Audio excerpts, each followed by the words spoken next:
Hi friends, ಸೊಸೆ ಸಾವಿತ್ರಿ ಎಂಬ ಮೊದಲ ಎಪಿಸೋಡ್ ಕಾದಂಬರಿ ಕಥೆಗೆ ಎಲ್ಲರಿಗೂ ಸ್ವಾಗತ. ಎಲ್ಲರೂ ನಮ್ಮ ಲೈಫ್ ಸ್ಟೋರಿ ಚಾನಲ್ ಅನ್ನು ಲೈಕ್, ಶೇರ್ ಮತ್ತು ಸಬ್ಸ್ಕ್ರೈಬ್ ಮಾಡಿ. ಬನ್ನಿ ಕಥೆ ಶುರು ಮಾಡೋಣ. ಬೆಳಗಿನ ಸೂರ್ಯನ ಕಿರಣಗಳು ಹಳ್ಳಿಯ ಹಸಿರು ಹೊಲಗಳ ಮೇಲೆ ಚಿನ್ನದ ಹೊಳಪನ್ನು ಚೆಲ್ಲುತ್ತಿದ್ದವು. ಪಕ್ಷಿಗಳ ಕಲರವ, ದೇವಾಲಯದ ಗಂಟೆಯ ನಾದ ಮತ್ತು ತಂಪಾದ ಗಾಳಿ ಊರಿಗೆ ಹೊಸ ದಿನದ ಆರಂಭವನ್ನು ಸೂಚಿಸುತ್ತಿದ್ದವು. ಆ ಊರಿನ ಕೊನೆಯ ತುದಿಯಲ್ಲಿ ದೊಡ್ಡದಾದ ಹಳೆಯ ಮನೆ ಇತ್ತು. ಆ ಮನೆಯ ಹೆಸರು ಲಕ್ಷ್ಮೀ ನಿವಾಸ.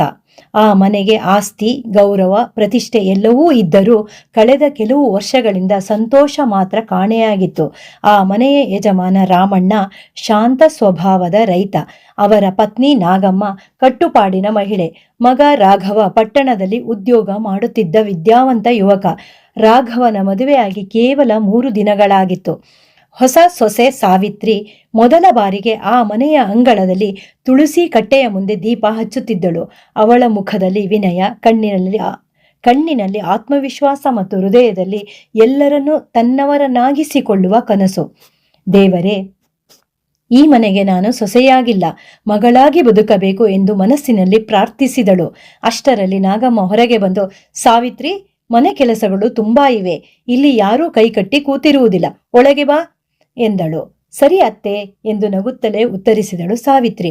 ಅವಳ ಉತ್ತರದಲ್ಲಿ ಯಾವುದೇ ಬೇಸರ ಇರಲಿಲ್ಲ, ಬದಲಾಗಿ ಗೌರವವಿತ್ತು.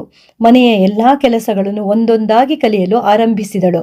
ಅಡುಗೆ, ಮನೆ ಸ್ವಚ್ಛತೆ, ಹಸುಗಳಿಗೆ ಮೇವು, ಹಿರಿಯರ ಸೇವೆ, ಯಾವುದನ್ನೂ ಬೇಸರವಿಲ್ಲದೆ ಮಾಡುತ್ತಿದ್ದಳು. ಆದರೆ ನಾಗಮ್ಮನ ಮನಸ್ಸು ಮಾತ್ರ ಇನ್ನೂ ಕರಗಿರಲಿಲ್ಲ. ಇವಳು ಈಗ ಹೀಗೆ ನಟಿಸುತ್ತಾಳೆ, ಕೆಲವು ದಿನಗಳ ನಂತರ ನಿಜವಾದ ಬಣ್ಣ ಗೊತ್ತಾಗುತ್ತದೆ ಎಂದು ಮನಸ್ಸಿನಲ್ಲಿ ಯೋಚಿಸಿದಳು. ಇತ್ತ ರಾಮಣ್ಣ ಮಾತ್ರ ಸಾವಿತ್ರಿಯನ್ನು ಗಮನಿಸುತ್ತಿದ್ದರು. ನಾಗಮ್ಮ, ಹುಡುಗಿ ತುಂಬಾ ಒಳ್ಳೆಯವಳಾಗಿ ಕಾಣುತ್ತಾಳೆ ಎಂದರು. ನಿಮಗೇನು ಗೊತ್ತು, ಇಂದಿನ ಕಾಲದ ಹುಡುಗಿಯರನ್ನು ನಂಬಲು ಆಗೋದಿಲ್ಲ ಎಂದು ನಾಗಮ್ಮ ಮಾತು ಮುಗಿಸಿದಳು. ಸಂಜೆ ರಾಘವ ಮನೆಗೆ ಬಂದ. ಸಾವಿತ್ರಿ, ಹೇಗಿದೆ ನಮ್ಮ ಮನೆ ಎಂದು ಕೇಳಿದ. ತುಂಬಾ ಚೆನ್ನಾಗಿದೆ, ಎಲ್ಲರೂ ನನ್ನವರು ಎನ್ನೋ ಭಾವನೆ ಬರಬೇಕು, ಅದಕ್ಕೆ ನಾನು ಪ್ರಯತ್ನ ಮಾಡ್ತೀನಿ ಎಂದಳು ಅವಳು. ರಾಘವನ ಮುಖದಲ್ಲಿ ಹೆಮ್ಮೆ ಮೂಡಿತು. ಅದೇ ರಾತ್ರಿ ಊರಿನ ಒಬ್ಬ ಮಹಿಳೆ ನಾಗಮ್ಮನ ಮನೆಗೆ ಬಂದಳು. ಅಕ್ಕ, ಹೊಸ ಸೊಸೆ ತುಂಬಾ ಒಳ್ಳೆಯವಳು ಅಂತ ಎಲ್ಲರೂ ಮಾತನಾಡುತ್ತಿದ್ದಾರೆ ಎಂದಳು. ಅದನ್ನು ಕೇಳಿದ ನಾಗಮ್ಮನ ಮುಖದಲ್ಲಿ ವಿಚಿತ್ರ ಭಾವನೆ ಮೂಡಿತು. ಅಷ್ಟು ಬೇಗ ಯಾರನ್ನೂ ಹೊಗಳಬೇಡಿ, ಕಾಲವೇ ಎಲ್ಲವನ್ನೂ ತೋರಿಸುತ್ತದೆ ಎಂದು ಉತ್ತರಿಸಿದಳು.